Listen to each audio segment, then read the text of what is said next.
Hi there, my name is Chelsea Davis. Today I want to talk to you guys about Amber Alerts. But before we get started, I would like you to listen to this video real quick.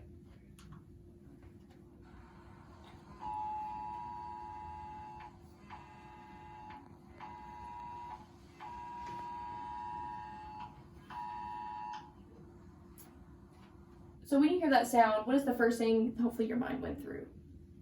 Hopefully you thought of some type of emergency sound system.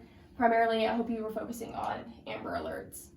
So Amber Alerts, they are a public service system that alert the public when a child has gone missing or has been abducted. But according to the U.S. Department of Justice, Amber Alerts began in Dallas-Fort Worth when broadcasters, they would team up with local police to develop an early warning system to help find abducted children. So today, that's primarily what I want to talk to you guys about. I want to talk to you guys about how Amber Alerts originally started, what has to take place for one to be displayed out to the public, as well as the statistics for them in the United States. But first, we'll start with Amber Hagerman. She was a 9-year-old girl. In 1996, she got abducted by an unknown man. He actually hasn't been caught. But she was riding her bike down the road when this unknown man had just kidnapped her and stuffed her into his cab.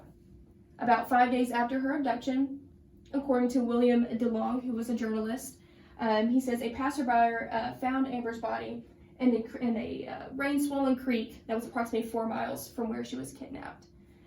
So she was in terrible condition, still unknown as what actually took place. The only thing that they do know is that there was an eyewitness that saw her getting kidnapped, but he never saw the man who kidnapped her.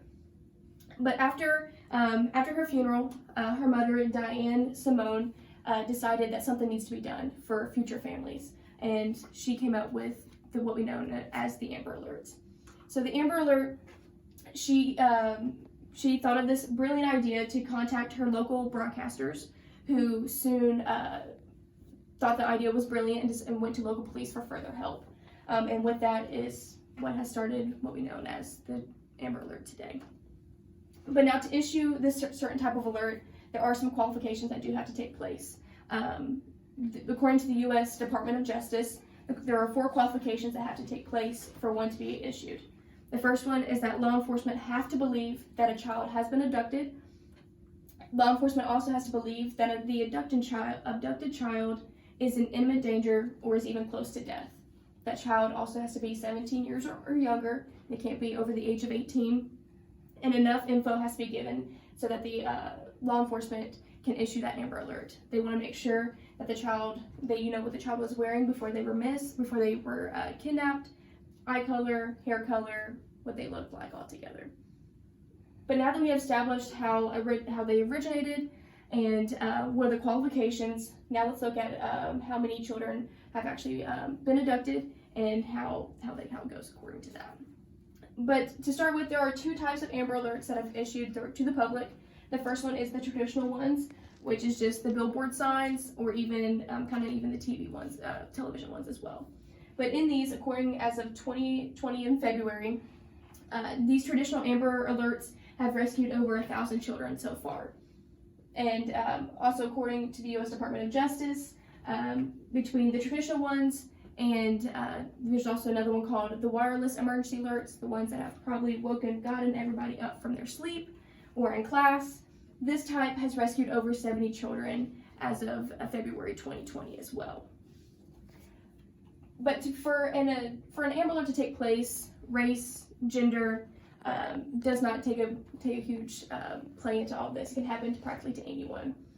But between males and females, there are primarily more females who are abducted than what males are. Primarily, there are females who are under the age of 1. They're the primary ones that have been abducted. As of 2018 in the U.S. Department, this is as much updated information as they have for us. But that is the amount that has primarily been abducted. And between minorities and whites, 67% of abducted children, they are in that minority category, and then the 33% is white. I give you both of these types of statistics just to say that it can pretty much happen to anyone. Abductions and Amber Alerts, they happen all the time. Every time you turn around, there's usually always one, which is super, super sad. But to conclude, I just want to make sure you guys understand how important Amber Alerts are. There are times where we just ignore them, just thinking, oh, it's not us, it's not us. But I really would like to say, please pay attention to those alerts. There's no telling what you'd be able to do to be able to help your community, help that family who is broken right now. But thank you so much.